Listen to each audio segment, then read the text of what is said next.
قسمتشو کامل کردیم. میمونه about کانتکت و گالری. بریم about رو درست بکنیم. خب about هم خیلی ساده است. در واقع about رو اگه ببینید ما فقط می‌خوایم ترفند توش استفاده کنیم. نحوه من میخوام در واقع این اطلاعات اینجا رو در واقع پاک بکنم، در واقع اینجا این رو اطلاعات رو داینامیک بکنم. منهای این که اگه کنترل یو بگیرید و کنترل اف بزنید و about رو سرچ بکنید، about در واقع میخوایم کالرش و فونتش رو هم بتونیم عوض بکنیم. اوکی؟ و 3 تا مقدار من خواهم داشت، یکی خود این و یکی در واقع کالر و یکی هم فونت سایز.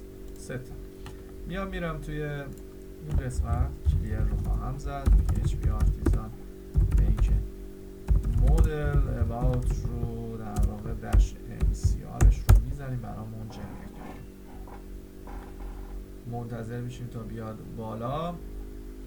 خب این راهی که میخوام بهتون یاد بدم، یعنی در واقع شما میتونید با این هر چیزی که من دارم میگم میتونید بیاید و یه قالبی رو که طرف بخواد مثلا میگه تو رنگاش فرق بکنن رو شما میتونید در واقع هندل کنید.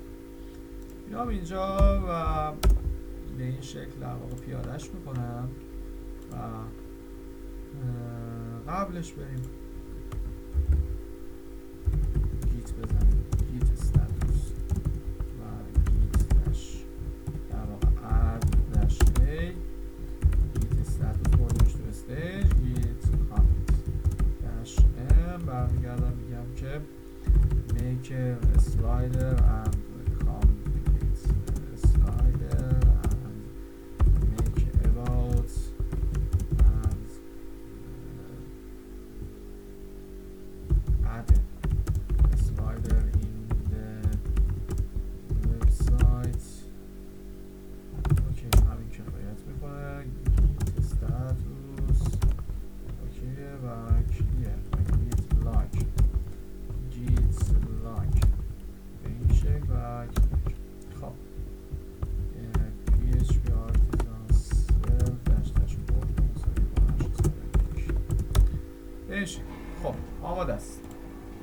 الان اینا اوکی هن. about هم اضافه شد. خب من دیگه با این کاری نخواهم داشت، فعلا هم با این کاری ندارم. میرم توی about هم، توی در واقع مایگریشنش. توی مایگریشنش من گفتم 3 تا مقدار رو میخوام. یکی خود استرینگ about که برمیگردم میگم تیبل میتونه تکست باشه چون مقدارش میتونه زیاد باشه. برگردیم بگیم که اسمش باشه اما about و میتونه نالیبل هم باشه. و یه دونم تیبل دارم در واقع برای کالر تکست استرینگ اسمش هستش کالر و میتونه نالیبل باشه، نالیبل. و یه دونه هم داره در واقع تیبل از دوباره استرینگ باشه اسمش فونت سایز.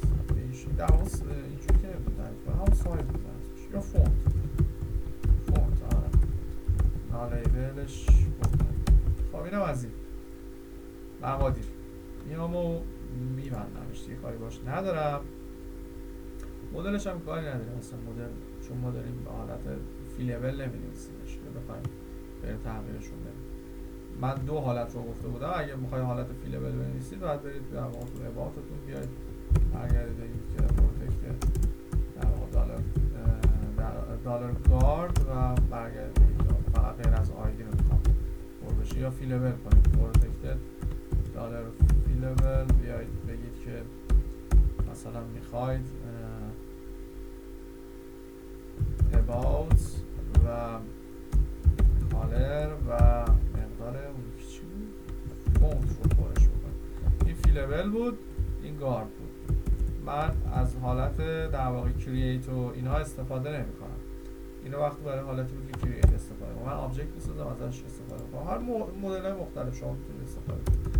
میام توی روت پروژم و روتم و برمیگردم میگم ریسورس و مقدار باشه about. منم دونه درستش کنم دیگه about و مقدار about کنترلر. حواستون به اینها باید باشه.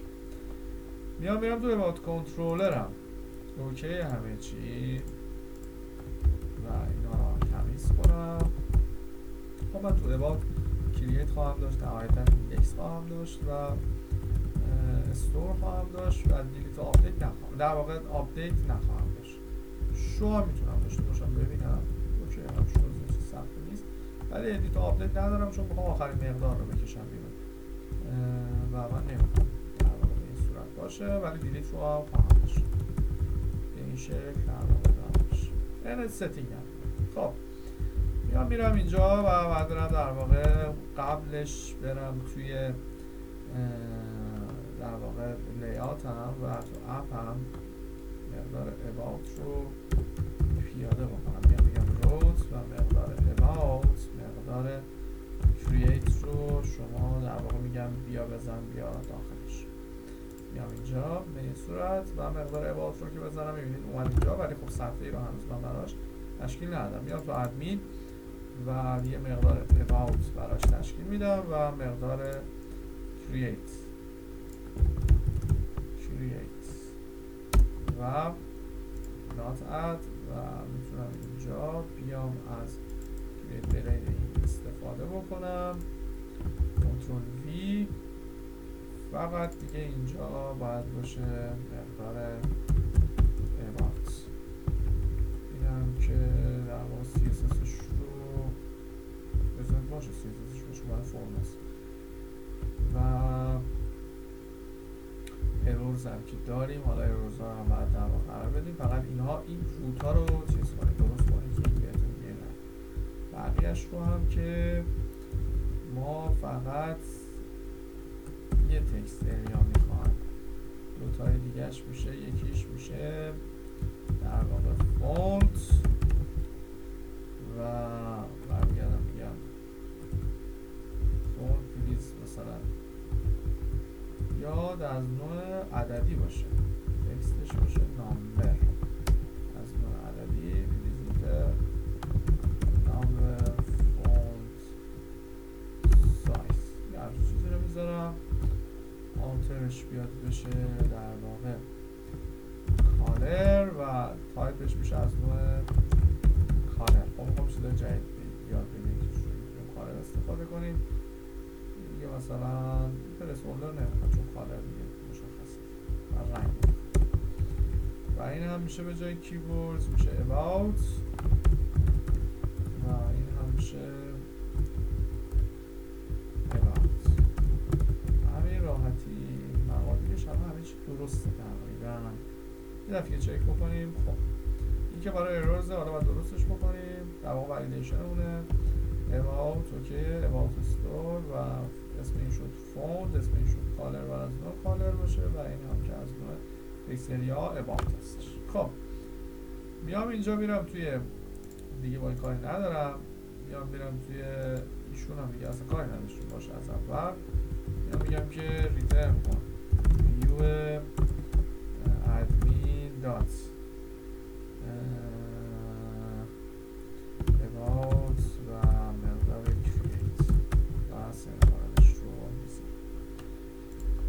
میام و رفرش میکنم. اوکی، رنگ رو میتونید شما اینجا انتخاب کنید، مثلا اوکی میزنید رنگش اینجوری میشه. ما رنگ هکس رو میخوایم در واقع ذخیره داشته باشیم. فونت سایز هم میتونید عدد اینجا انتخاب کنید، مثلا بذارید 14 20 اینم که یه چیزی اینجا نیست. خب اوکی، فعلا بریم از استور رو پیاده بکنیم تو فیلم بعدی.